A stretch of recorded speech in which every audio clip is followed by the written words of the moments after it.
रात के 2 बजे होंगे कि अकस्मात सूरदास की झोपड़ी से ज्वाला उठी। लोग अपने अपने द्वारों पर सो रहे थे।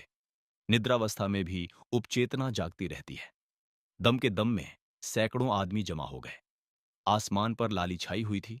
ज्वालाएं लपक लपक कर आकाश की ओर दौड़ने लगीं। कभी उनका आकार किसी मंदिर के स्वर्ण कलश का सा हो जाता था। कभी वे वायु के झोंकों से यों कंपित होने लगती थीं, मानो जल में चांद का प्रतिबिंब है। आग बुझाने का प्रयत्न किया जा रहा था, पर झोंपड़े की आग ईर्ष्या की आग की भांति कभी नहीं बुझती। कोई पानी ला रहा था, कोई यूं ही शोर मचा रहा था, किंतु अधिकांश लोग चुपचाप खड़े नैराश्यपूर्ण दृष्टि से अग्निदाह को देख रहे थे, मानो किसी मित्र की चिताग्नि है। सहसा सूरदास दौड़ा हुआ आया और चुपचाप ज्वाला के प्रकाश में खड़ा हो गया। बजरंगी ने पूछा, ये कैसे लगी सूर्य?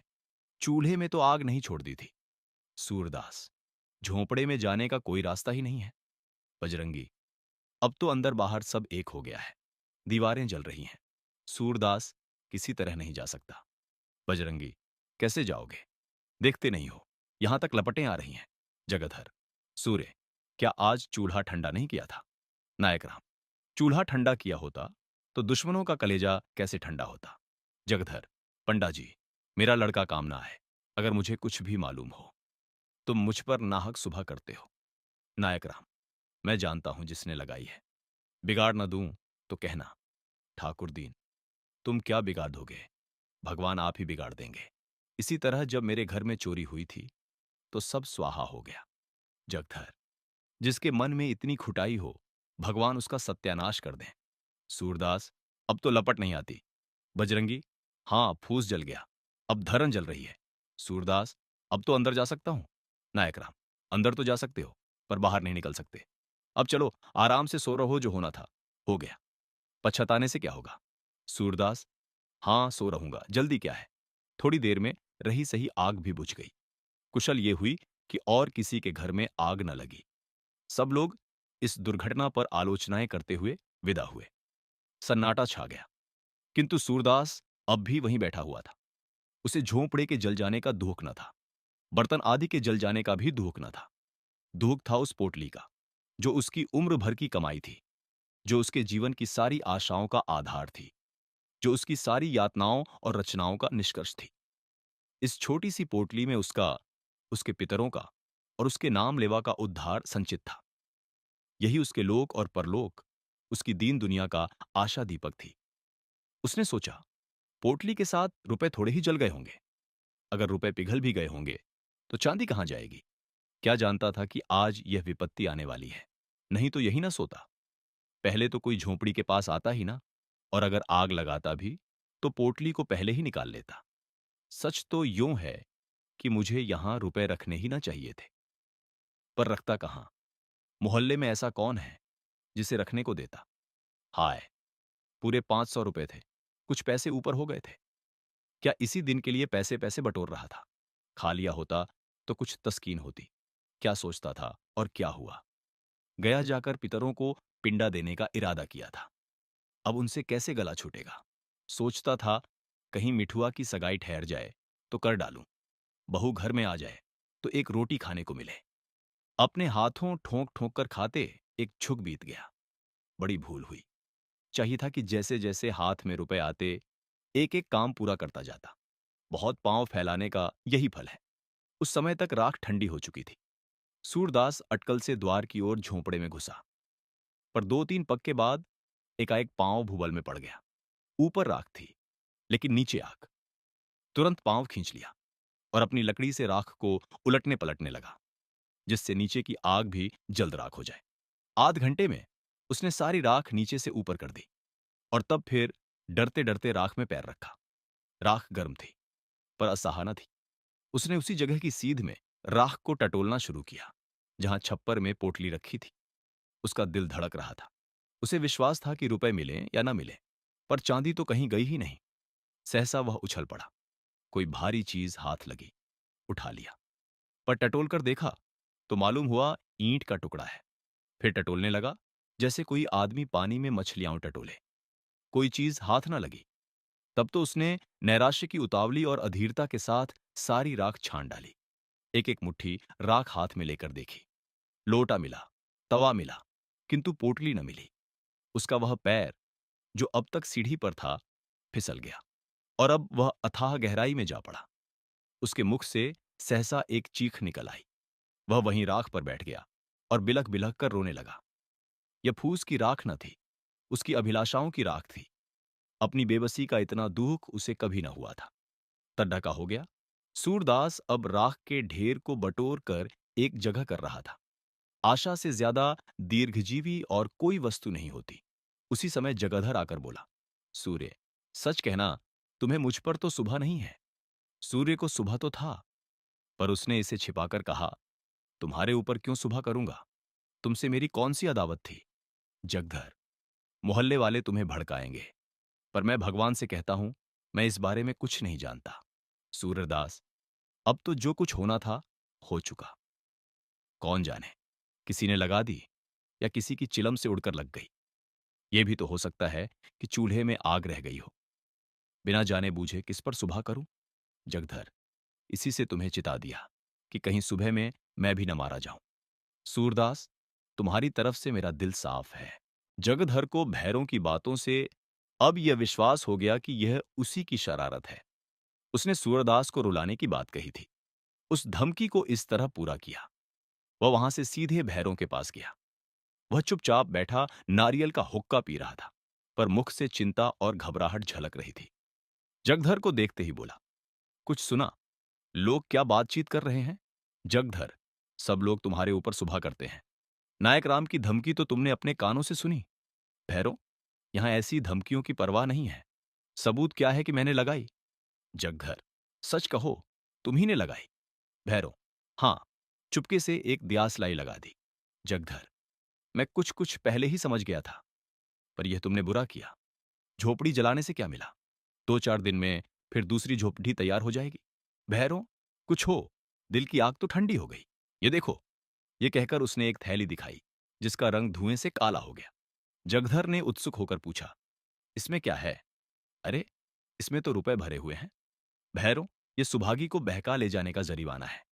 जगधर, सच बताओ, ये रुपए कहाँ मिले? भैरों, उसी झोंपड़े में, बड़े जतन से धरण की आड़ में रखे हुए थे। पाजी रोज राहगीरों को ठग ठग कर पैसे लाता था और इसी थैली में रखता था। मैंने गिने हैं, 500 से ऊपर हैं। न जाने कैसे इतने रुपए जमा हो गए। बच्चू को इन्हीं रुपयों को गर्मी थी। अब गर्मी निकल गई।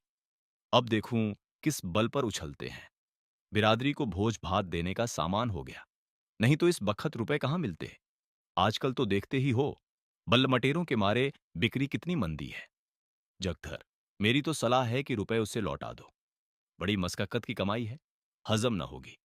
जगधर दिल का खोटा आदमी नहीं था, पर इस समय उसने यह सलाह उसे नेकनियति से नहीं, हसद से दी थी। उसे यह असह्य था कि भैरों के हाथ इतने रुपए लग जाएं। भैरों आधे रुपए उसे देता तो शायद उसे तस्कीन हो जाती, पर भैरों से यह आशा न की जा सकती थी।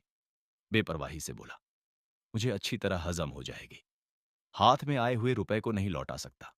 उसने तो भीख मांगकर ही जमा किए हैं। गेहूं तो नहीं तौला था। जगधर, पुलिस सब खा जाएगी। भैरों, सूर्य पुलिस में न जाएगा, रो धोकर चुप हो जाएगा। जगधर, गरीब की हाय बड़ी जानलेवा होती है। भैरों, वह गरीब है, अंधा होने से ही गरीब हो गया। जो आदमी दूसरों की औरतों पर डोरे डाले, जिसके पास सैकड़ों रुपए जमा हों, जो दूसरों को रुपए उधार देता हो, वह गरीब है। गरीब जो कहो तो हम तुम हैं। घर में ढूंढाओ, एक पूरा रुपया ना निकलेगा। ऐसे पापियों को गरीब नहीं कहते। अब भी मेरे दिल का कांटा नहीं निकला। जब तक उसे रोते ना देखूंगा, ये कांटा ना निकलेगा। जिसने मेरी आबरू बिगाड़ दी, उसके साथ जो चाहे करूं, मुझे पाप नहीं लग सकता। जगाधर का मन आज खोंचा लेकर गलियों का चक्कर लगाने में न लगा। छाती पर सांप लौट रहा था। इसे दम के दम में इतने रुपए मिल गए, अब मौज उड़ाएगा। तकदीर इस तरह खुलती है। यहां कभी पड़ा हुआ पैसा भी न मिला। पाप पुण्य की कोई बात नहीं। मैं ही कौन दिन भर पुण्य किया करता हूं। दमड़ी छदाम कौड़ियों के लिए टेनी मारता हूं। बाट खोटे रखता हूं। तेल की मिठाई को घी की कहकर बेचता हूं। ईमान गंवाने पर भी कुछ नहीं लगता। जानता हूं, यह बुरा काम है, पर बाल बच्चों को पालना भी तो जरूरी है। इसने ईमान खोया तो कुछ लेकर खोया, गुनाह बेलज्जत नहीं रहा। अब 2-3 दुकानों का और ठेका ले लेगा। ऐसा ही कोई माल मेरे हाथ भी पड़ जाता तो जिंदगानी सुफल हो जाती। जगधर के मन में ईर्ष्या का अंकुर जमा। वह भैरों के घर से लौटा तो देखा कि सूरदास राख को बटोर कर उसे आटे की भांति गूंथ रहा है। सारा शरीर भस्म से ढका हुआ है और पसीने की धारें निकल रही हैं। बोला, सूर्य, क्या ढूंढते हो? सूरदास, कुछ नहीं। यहां रखा ही क्या था? यही लोटा तवा देख रहा था। जगधर, और वह थैली किसकी है जो भैरों के पास है? सूरदास चौंका। क्या इसीलिए भैरों आया था? जरूर यही बात है। घर में आग लगाने के पहले रुपए निकाल लिए होंगे। लेकिन अंधे भिखारी के लिए दरिद्रता इतनी लज्जा की बात नहीं है जितना धन। सूरदास जगधर से अपनी आर्थिक हानि को गुप्त रखना चाहता था। वह गया जाकर पिंडदान करना चाहता था, मिठुआ का ब्याह करना चाहता था, कुआं बनवाना चाहता था, किंतु इस ढंग से कि लोगों आश्चर्य हो कि इसके पास रुपए कहां से आए। लोग यही समझें कि भगवान दीनजनों की सहायता करते हैं। भिखारियों के लिए धन संचय पाप संचय से कम अपमान की बात नहीं है। बोला, मेरे पास थैली वैली कहां? होगी किसी की। थैली होती तो भीख मांगता। जगधर, मुझसे उड्डाते हो। भैरव मुझसे स्वयं कह रहा था कि झोपड़े में धरण के ऊपर यह थैली मिली, 500 रुपए से कुछ बेसी है। सूरदास, वह तुमसे हंसी करता होगा।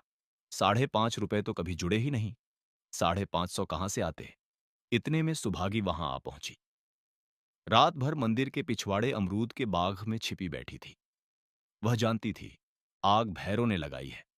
भैरव ने उस पर जो कलंक लगाया था उसकी उसे विशेष चिंता न थी, क्योंकि वह जानती थी किसी को इस पर विश्वास न आएगा। लेकिन मेरे कारण सूरदास का यूं सर्वनाश हो जाए, इसका उसे बड़ा दुख था। वह इस समय उसको तस्कीन देने आई थी। जगधर को वहां खड़े देखा तो झिझकी, भय हुआ कहीं यह मुझे पकड़ न ले। जगधर को वह भैरों ही का दूसरा अवतार समझती थी। उसने प्रण कर लिया था कि अब भैरों के घर न जाऊंगी, अलग रहूंगी और मेहनत मजूरी करके जीवन का निर्वाह करूंगी। यहां कौन लड़के रो रहे हैं? एक मेरा ही पेट उसे भारी है ना। अब अकेले ठोंके और खाए और बुढ़िया के चरण धो धो कर पिए। मुझसे तो ये नहीं हो सकता। इतने दिन हुए, इसने कभी अपने मन से ढेले का सेंदूर भी ना दिया होगा, तो मैं क्यों उसके लिए मरूं? वह पीछे लौटना ही चाहती थी कि जगधर ने पुकारा, सुभागी, कहां जाती है? देखिए अपने काहसम की करतूत। बेचारे सूरदास को कहीं का न रखा। सुभागी ने समझा, मुझे झांसा दे रहा है। मेरे पेट की थाह लेने के लिए यह जाल फेंका है। व्यंग्य से बोली, उसके गुरु तो तुम ही हो, तुम्ही ने मंत्र दिया होगा। जगधर, हां, यही मेरा काम है। चोरी डाका ना सिखाऊं तो रोटियां क्यों कर चलें? जब तक समझता था भला आदमी है, साथ बैठता था, हंसता बोलता था, लेकिन आज से कभी उसके पास बैठते देखा तो कान पकड़ लेना। जो आदमी दूसरों के घर में आग लगाए, गरीबों के रुपए चुरा ले जाए, वह अगर मेरा बेटा भी हो तो उसकी सूरत न देखूं। सूरदास ने न जाने कितने जतन से 500 रुपए बटोरे थे, वह सब उड़ा ले गया। कहता हूं, लौटा दो, तो लड़ने पर तैयार होता है। सूरदास, फिर वही रट लगाए जाते हो। कह दिया कि मेरे पास रुपए नहीं थे, कहीं और जगह से मार लाया होगा। मेरे पास 500 रुपए होते तो चैन की बंसी न बजाता, दूसरों के सामने हाथ क्यों पसारता? जगधर, सूर्य, अगर तुम भरी गंगा में कहो कि मेरे रुपए नहीं हैं, तो मैं न मानूंगा। मैंने अपनी आंखों से वह थैली देखी है। भैरव ने अपने मुंह से कहा कि यह थैली झोंपड़े में धरण के ऊपर मिली। तुम्हारी बात कैसे मान लूं? सुभागी, तुमने थैली देखी है? जगधर, हां, देखी नहीं तो क्या झूठ बोल रहा हूं? सुभागी, सूरदास, सच सच बता दो, रुपए तुम्हारे हैं। सूरदास, पागल हो गई है क्या? इनकी बातों में आ जाती है। भला मेरे पास रुपए कहां से आते? जगधर, इनसे पूछ, रुपए न थे तो इस घड़ी राख बटोर कर क्या ढूंढ रहे थे? सुभागी ने सूरदास के चेहरे की तरफ अन्वेषण की दृष्टि से देखा। उसकी उस बीमार किसी दशा थी जो अपने प्रियजनों की तस्कीन के लिए अपनी असह्य वेदना को छिपाने का असफल प्रयत्न कर रहा हो। जगधर के निकट आकर बोली, रुपए जरूर थे, इसका चेहरा कह देता है। जगधर, मैंने थैली अपनी आंखों से देखी है। सुभागी, अब चाहे वह मुझे मारे या निकाले, पर रहूंगी उसी के घर।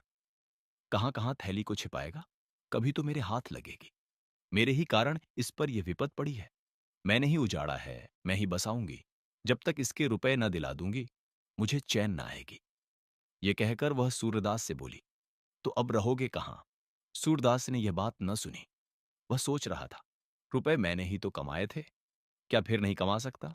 यही न होगा, जो काम इस साल होता वह कुछ दिनों के बाद होगा। मेरे रुपए थे ही नहीं, शायद उस जन्म में मैंने भैरों के रुपए चुराए होंगे। ये उसी का दंड मिला है। मगर बेचारी सुभागी का अब क्या हाल होगा? भैरों उसे अपने घर में कभी न रखेगा। बेचारी कहाँ मारी मारी फिरेगी। ये कलंक भी मेरे सिर लगना था, कहीं का न हुआ।